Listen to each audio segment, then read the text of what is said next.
ನಮಸ್ತೆ ಸ್ನೇಹಿತರೆ, ವೈಶಾಖ ಪುರಾಣದ 24ನೆಯ ಅಧ್ಯಾಯ. ಶ್ರೀರಾಮ ಮಂತ್ರ ಮಹಿಮೆ. ನಾರಾಯಣನಂ ಗುರುಂ ಸೇವ್ಯಂ ಶ್ರೀಹರಿಂ ವಿಭು ಮಚ್ಯುತಂ ವೇದವಂದ್ಯಂ ರಮೇಶಂ ತಂ ವಂದೇಹಂ ಮಧುಸೂದನಂ. ಶಂಖ ಬ್ರಾಹ್ಮಣನು ವ್ಯಾಧನಿಗೆ ಧರ್ಮೋಪದೇಶ ಮಾಡಿ ತನ್ನ ಸಂಧ್ಯಾ ಕರ್ಮಗಳಲ್ಲಿ ತೊಡಗಿದನು. ರಾತ್ರಿ ವಿಶ್ರಮಿಸಿ ಉಷಃ ಕಾಲದಲ್ಲಿ ಎದ್ದು ವೈಶಾಖ ಸ್ನಾನ ಮುಗಿಸಿ ದೇವತಾಚರಣೆ, ಪಿತೃಗಳಿಗೆ ಆರ್ಘ್ಯ ಮೊದಲಾದ ಕರ್ಮಾನುಷ್ಠಾನ ಮಾಡಿದನು. ನಂತರ ಆತನು ವ್ಯಾಧನನ್ನು ಕರೆದು ಅವನ ಶಿರದಲ್ಲಿ ತೀರ್ಥವನ್ನು ಪ್ರೋಕ್ಷಿಸಿ ರಾಮ ಎಂಬ 2 ಅಕ್ಷರಗಳ ಮಂತ್ರವನ್ನು ಉಪದೇಶಿಸಿದನು.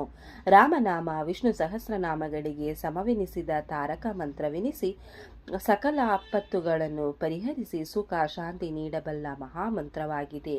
ಇದನ್ನು ರುದ್ರದೇವನು ತನ್ನ ಪತ್ನಿಗೆ ಉಪದೇಶ ಮಾಡಿ ಲೋಕದಲ್ಲಿ ಪ್ರಚುರಗೊಳಿಸಿದನು. ವ್ಯಾಧನಿಗೆ ಶಂಖಮುನಿಯು ಭಗವತ ಧರ್ಮಾಚರಣೆ ಮಾಡಿ ರಾಮಮಂತ್ರ ಜಪಿಸುವಂತೆ ಸೂಚಿಸಿದನು. ರಾಮನಾಮವನ್ನು ಸತತವಾಗಿ ಜಪಿಸಿದರೆ ವಾಲ್ಮೀಕಿಯಾಗಿ ಜನ್ಮ ತಾಳುವ ಸದವಕಾಶ ಸಿಗುವುದೆಂದು ನುಡಿದನು. ಹೀಗೆ ಉಪದೇಶಿಸಿದ ಶಂಖನು ತನ್ನ ಸಂಚಾರವನ್ನು ಮುಂದುವರಿಸಿ ದಕ್ಷಿಣ ದಿಕ್ಕಿಗೆ ಹೊರಟು ಹೋದನು. ವ್ಯಾಧನು ಮುನಿಗೆ ಪ್ರದಕ್ಷಿಣೆ ನಮಸ್ಕಾರ ಮಾಡಿ ಸ್ವಲ್ಪ ದೂರದ ತನಕ ಹೋಗಿ ಬೀಳ್ಕೊಟ್ಟನು. ವ್ಯಾಧನು ಮುನಿಯ ಆದೇಶದಂತೆ ತಾನಿದ್ದ ಪ್ರದೇಶದಲ್ಲಿ ಬಿಸಿಲಿನಲ್ಲಿ ವಿಶ್ರಾಂತಿ ಪಡೆಯಲು ಉಪವನ, ಕೋಳ, ಹರವಟ್ಟಿಗೆಗಳನ್ನು ನಿರ್ಮಿಸಿದನು. ಮಾರ್ಗಾಯಸದಿಂದ ಬಳಲಿ ಬಂದವರಿಗೆ ನೀರು, ಪಾನಕ, ಹಣ್ಣು ಹಂಪಲುಗಳನ್ನು, ಪಾದರಕ್ಷೆ, ಛತ್ರಿಗಳನ್ನು ನೀಡಿ ಸತ್ಕರಿಸಿದನು. ಹಗಲಿರುಳು ರಾಮ ಮಂತ್ರವನ್ನು ಜಪಿಸಿ ಮಹಾ ತೇಜಸ್ವಿಯಾದನು.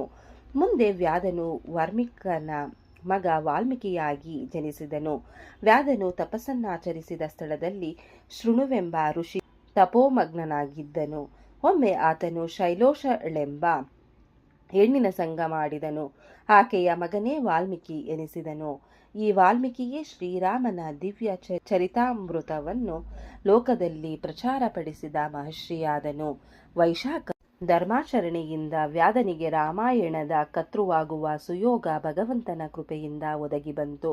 ವೈಶಾಖದಲ್ಲಿ ಮಾಡಿದ ಸಣ್ಣ ಕಾರ್ಯವು ಮಹಾನ್ ಫಲದಾಯಕವಾಗಿದೆ.